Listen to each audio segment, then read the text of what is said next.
T'as jamais remarqué que tout ce que tu commences, tu le finis jamais? Ce business jamais lancé, ton corps que tu devais transformer, cette compétence que tu devais maîtriser. Tous ces projets sont morts et tu sais même pas pourquoi. Alors pour comprendre, souviens-toi du jour où t'as planté cette graine. T'étais excité, t'avais une vision claire, tu voyais déjà l'arbre, les fruits, l'ombre. Tu t'imaginais assis en dessous dans quelques années en te disant « Putain, j'ai fait ça ». Le premier jour, tu l'as arrosé, le deuxième aussi. Tu passais devant, tu l'as regardé, tu souriais. Puis un jour, t'as oublié. Juste un jour, c'est pas grave, t'arroseras double demain. Demain est arrivé, t'as pas arrosé, t'as juste encore oublié. Puis d'autres jours, puis une semaine, puis deux. Parfois, tu passais devant, tu voyais la terre sèche et tu te disais, faut vraiment que je m'en occupe. Mais tu l'as jamais fait. Aujourd'hui, quand tu passes devant, tu regardes même plus. Parce que tu sais ce que tu vas voir. Et le pire, c'est que personne t'a arrêté. Personne t'a forcé à abandonner. Tu l'as juste laissé mourir. Maintenant, tu marches dans un jardin de choses mortes, de projets que t'as abandonnés, de versions de toi que t'aurais pu devenir, d'objectifs que t'as jamais atteints. Et tu te demandes pourquoi ça arrive à toi. Moi, je vais te dire pourquoi.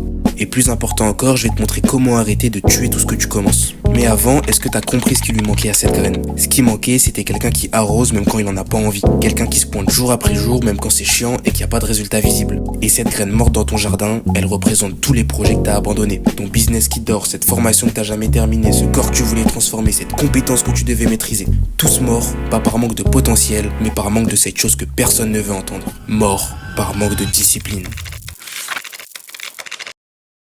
Avant de te parler de discipline pure et brute, j'aimerais comprendre pourquoi tu l'as laissé mourir cette graine. Alors laisse-moi deviner tes excuses parce que je les connais par cœur, je les ai toutes utilisées.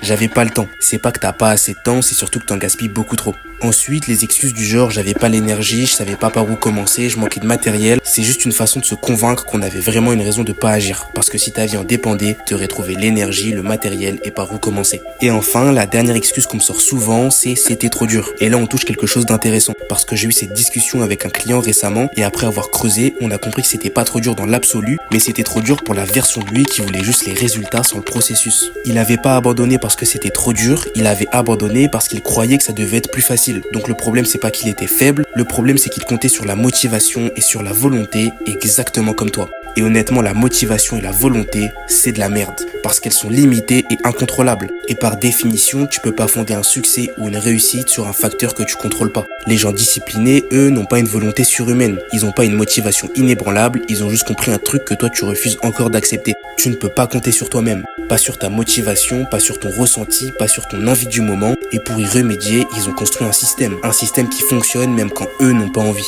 Et là, on arrive au cœur. La discipline, tout le monde en parle, mais personne ne la comprend vraiment. Pourtant, elle est le pont entre qui tu es aujourd'hui et qui tu veux devenir. Alors écoute bien, parce que cette phrase va tout changer si tu la comprends vraiment.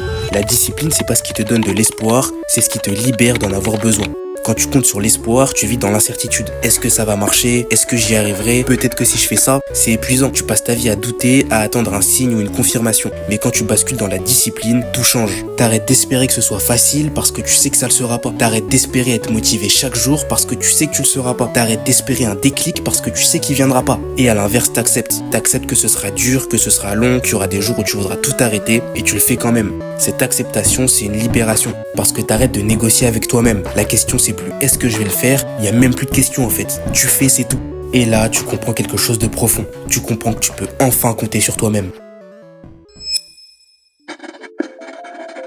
Comment tu tiens quand ta tête te hurle d'arrêter? Comment tu résistes à la flemme? Comment tu construis cette discipline dont tout le monde parle mais que personne maîtrise vraiment? La première clé, sûrement la plus puissante, c'est de ne pas changer ce que tu fais, mais de changer qui tu es. Il y a une différence massive entre je vais essayer de faire du sport et je suis quelqu'un qui s'entraîne. Quand tu dis je vais essayer, tu laisses une porte de sortie, tu négocies déjà. Mais quand tu dis je suis quelqu'un qui, c'est ton identité, c'est non négociable. Ton cerveau, lui, déteste la dissonance cognitive. Si tu te définis comme quelqu'un qui fait quelque chose, ton cerveau va tout faire pour aligner tes actions avec cette identité.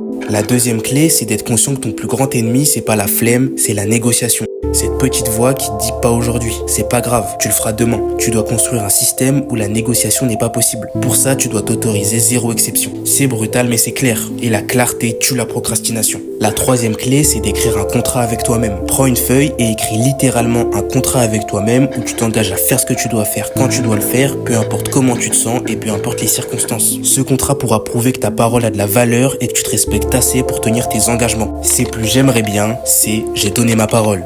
Ces trois clés, elles fonctionnent, mais elles font partie d'un système beaucoup plus large que je peux pas couvrir dans une vidéo de moins d'1 heure. Mais si tu veux vraiment des résultats, j'ai une solution pour toi. J'accompagne des entrepreneurs, des sportifs, des étudiants et plus généralement des personnes ambitieuses qui ont un objectif clair et qui veulent l'atteindre. Mon rôle, c'est de leur mettre en place un système complet de discipline et de productivité pour avancer sur leurs objectifs et éliminer la flemme, la procrastination, le manque d'organisation, etc. Et voici les résultats des gens avec qui je travaille.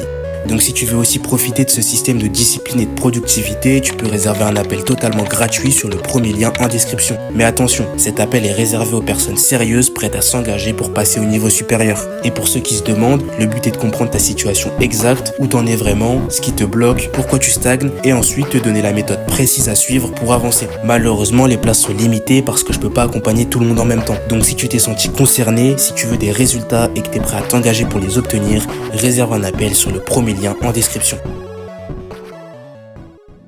On arrive à la fin, mais avant que tu quittes la vidéo, j'aimerais que tu comprennes quelque chose d'essentiel. Ce que la discipline te donne vraiment, c'est pas ce que tu crois. C'est pas les résultats, même si forcément les résultats arrivent aussi. C'est pas le corps, le business, la compétence, même si tu finis par les obtenir. Ce que la discipline te donne, c'est quelque chose d'infiniment plus précieux. Quand tu commences à tenir tes engagements, jour après jour, semaine après semaine, tu commences à te faire confiance. Tu sais que quand tu dis je vais le faire, tu vas le faire. Tu deviens quelqu'un qui fait ce qu'il dit. Mais ce qui te rend vraiment fier, c'est pas le résultat, c'est qui t'es devenu en l'obtenant. I mean, where the fuck should I really even start? I got hoes that I'm keeping in the dark. I got my niggas cross the street living large.